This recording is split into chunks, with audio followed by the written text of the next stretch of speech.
বন্ধুরা, welcome back to my channel. আশা করি তোমরা সবাই ভালো আছো এবং সুস্থ আছো। তো দেখতে পাচ্ছ যে বেরিয়ে পড়েছি, তো তোমাদের জন্য সারপ্রাইজ থাকলো, তোমরা বুঝতে পারবে দেখলে অবশ্যই। তো দেখো এই যে বেরিয়ে পড়েছি সবাই মিলে, এই যে দেখো দেখা যাচ্ছে, বুঝতেই পেরেছো যে কোথায় যাচ্ছি। তো গলার কন্ডিশন খুব একটা ভালো না, গলাটা ভেঙেই গেছে, তো তোমাদের কষ্ট করে বুঝতে হবে কথাগুলো। তো দেখতে থাকো, সঙ্গে থাকো। আর ভিডিওটা যদি নতুন দেখে থাকো বা চ্যানেলে যদি নতুন হয়ে থাকো, চ্যানেলটাকে প্লিজ সাবস্ক্রাইব করে দিও।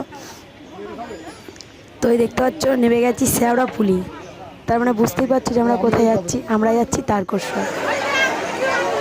তো এই যে জল তুলে নিয়ে গুটি গুটি পা হাঁটা শুরু করলাম। মাথাটা ভিজেছিল, যেহেতু ডুব দিয়েছিলাম গঙ্গা, তাই জন্য চুলটা খুলে রেখেছিলাম, এই চুলটা শুকিয়ে যাবে। তো হাঁটতে শুরু করেছি। ভিডিওটা কন্টিনিউ দেখতে দেখো। আর যারা যারা আমার ভিডিও দেখো তাদেরকে আমি অনেক অনেক ধন্যবাদ জানাই আমার এই ভিডিওগুলো দেখার জন্য। তো দেখতে পাচ্ছ হাঁটা শুরু করে দিয়েছি অলরেডি। আমরা প্রায় 4টে নাগাদ হাঁটা শুরু করেছিলাম।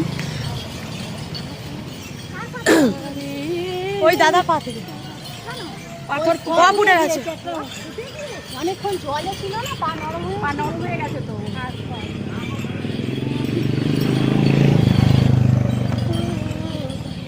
তো ফাইনালি এবার পৌঁছে গেলাম ডাকাত কালীবাড়ি। তো ডাকাত কালীবাড়ি গিয়ে একটু রেস্ট নিচ্ছিলাম, একটু না অনেকটাই রেস্ট নিচ্ছি, প্রায় আধ ঘন্টার মতো রেস্ট নিলাম। চা বিস্কুট খাইলো, সব মিলে বসে একটু রেস্ট নিচ্ছিলাম। মানে খুব কষ্ট হয়ে গেছিলো আমার, যেহেতু অ্যাকচুয়ালি ওদের থেকে বেশি কষ্ট হচ্ছিলো আমারই। বুঝতে পারছিলাম না, পা ফুলে গেছে অলরেডি।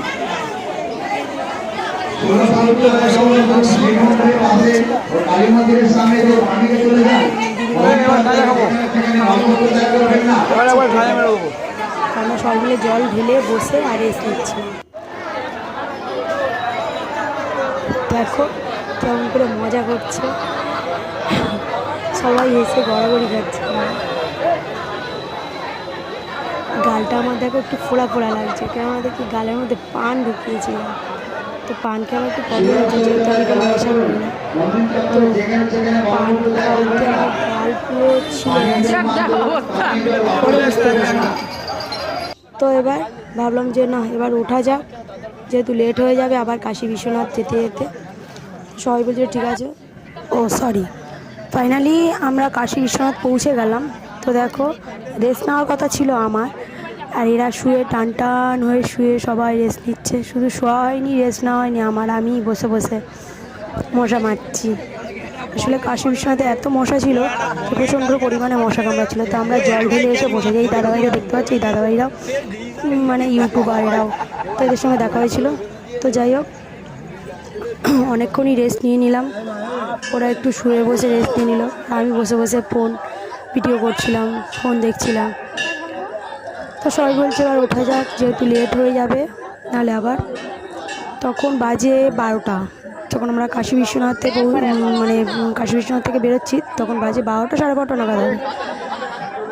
তো যাই হোক, এবার ওটা যাবে। এই দেখতে পাচ্ছ বেরিয়ে পড়েছি, যেহেতু রাত হয়ে যাচ্ছে, আরও তো অনেকটা পথ যেতে হবে, তার জন্য আস্তে আস্তে আবার বেরিয়ে পড়লাম কাশী বিশ্বনাথ থেকে। তো ভিডিওটা কন্টিনিউ করা হয়নি যেহেতু। তো দেখতে থাকো, এই যে ফাইনালি পৌঁছে গেলাম তারকেশ্বর। তো দেখতে পাচ্ছ ফাইনালি পৌঁছে গেছি তারকেশ্বরে। যেহেতু আমি আর হাঁটতে পারছি না, আমার পা খুব যন্ত্রণা হচ্ছে, খুব কষ্ট হচ্ছে, আমি কাঁদতে শুরু করে দিয়েছিলাম, গলার অবস্থাও ভালো ছিল না, তাই জন্য ভিডিওটা কন্টিনিউ করতে পারিনি, কিছু মনে করো না তোমরা। তো ফাইনালি তারকেশ্বরে জল ঢেলে বেরিয়ে পড়লাম বাড়ির জন্য, বাড়িতে